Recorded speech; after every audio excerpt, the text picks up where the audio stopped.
Hey guys, it's the Plant Doctor here, live from the greenhouse.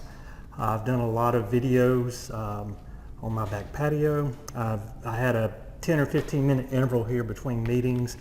I was in here checking on some plants. I've got some beautiful lime trees behind me. I've got some ornamental grasses in here. A few little things here over the next few weeks. I'll have some students here in the greenhouse and we'll really start to get some things going in here, mainly by cuttings of things that we have here in the greenhouse.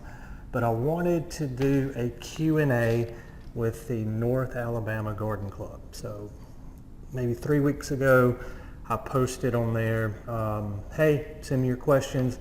I'll do what I can to answer them. And so I've got those written down here, and hopefully this will help you guys out with your gardening endeavors. So the first question was from Randy Nostrand, and he asked how to kill nutgrass. Well, Randy, we've got a couple different products on the market that will kill nutgrass. There's Sedgehammer. The one that you can go and pick up at your local retail garden center or Lowe's is a product called Image. I've actually got a video on how to use Image. I'm still figuring out YouTube, guys, so bear with me. I'm going to try to post a link to that video somewhere up here if I can figure that out. But basically, the Image, what it'll do is it gets taken up by the roots, and it'll take care of that nutgrass for you. The beautiful thing about Image is you can spray it when it's warmer outside, and you don't have to worry about your Bermuda or your zoysia grass yellowing up with Image. So for the average homeowner, just spot spraying nut sedge, I would definitely recommend that, because nut sedge has been a big problem in North Alabama this year with all the rain we've had. The more rain we have, the more nut sedge that you're going to see pop up. So that's been a big problem. Let's see, next question, Rena Meyer. So Rena asked, what plants do best here? What plants have the least amount of maintenance but are pretty for the landscape?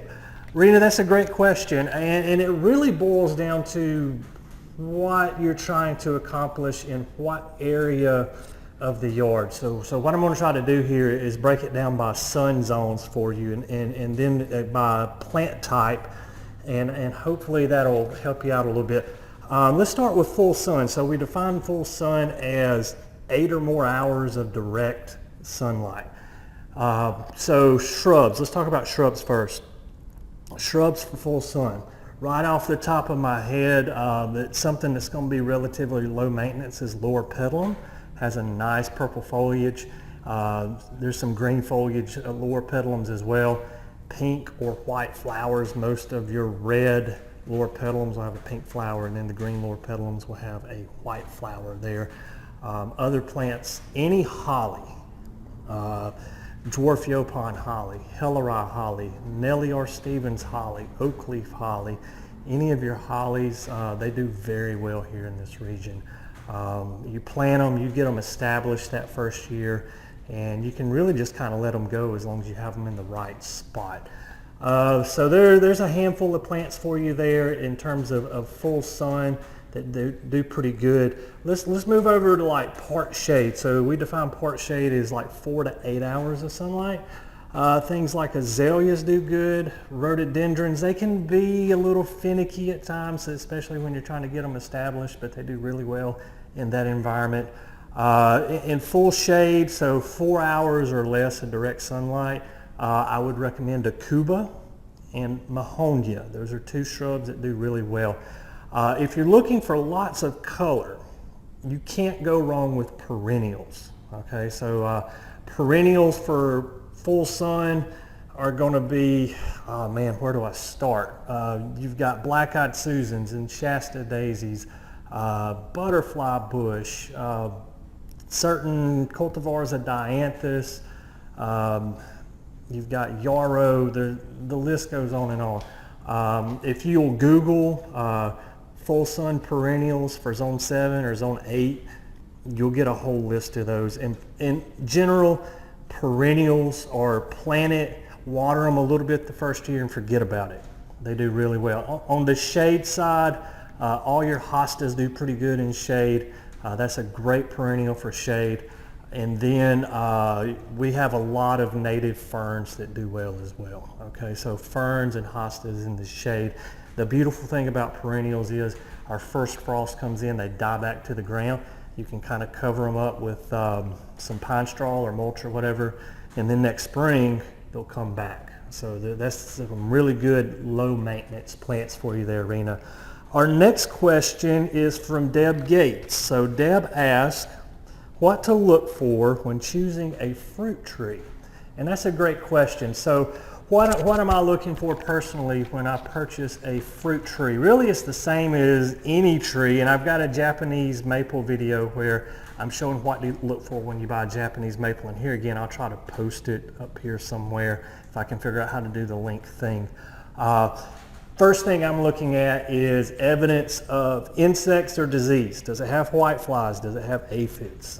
Is there fungus on the leaves or anything like that? The next thing I'm looking at, I'm actually going to remove the pot from the roots. I want to look at the roots. Does it have a good root structure? Make sure that the roots are not pot bound where they're growing in circles. Okay, that's another good thing to look for. The third thing I like to look for is branch integrity.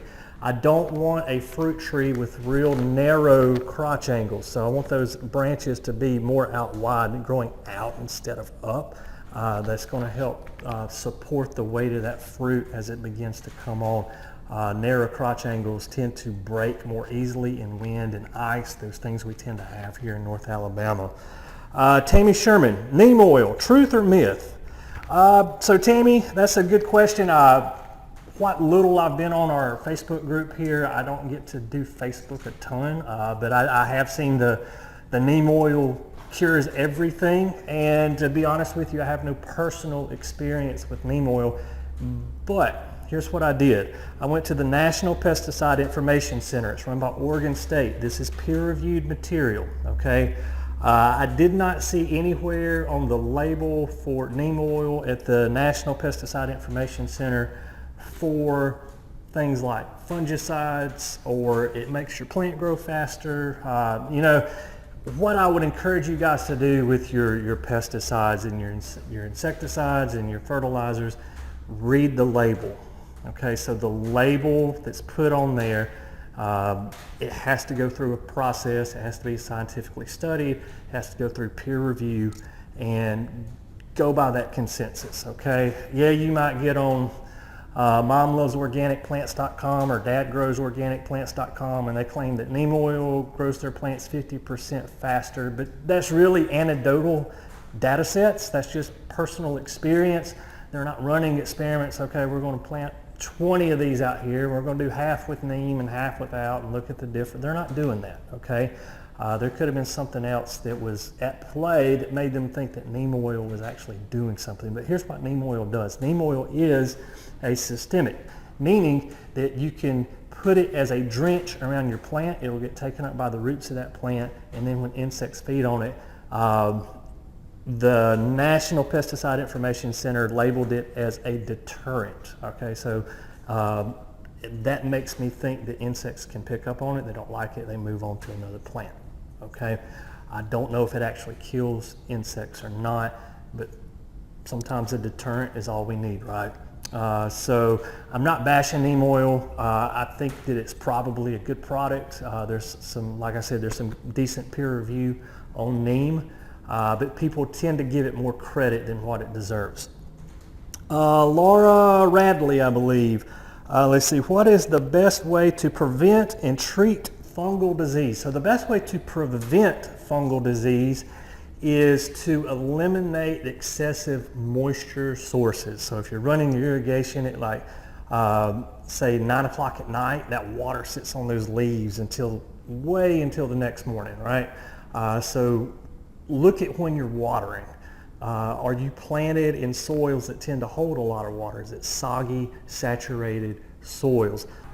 So you can't have excessive fungal growth without having excessive moisture. So control your moisture.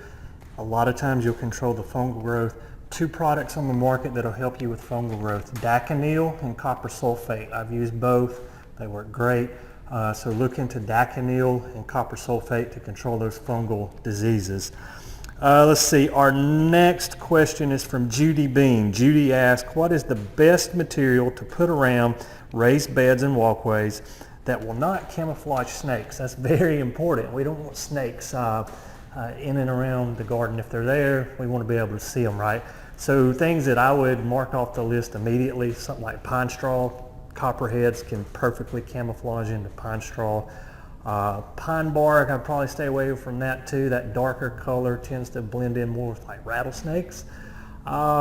If you could use like landscape fabric, a tough, durable landscape fabric, that might work for you.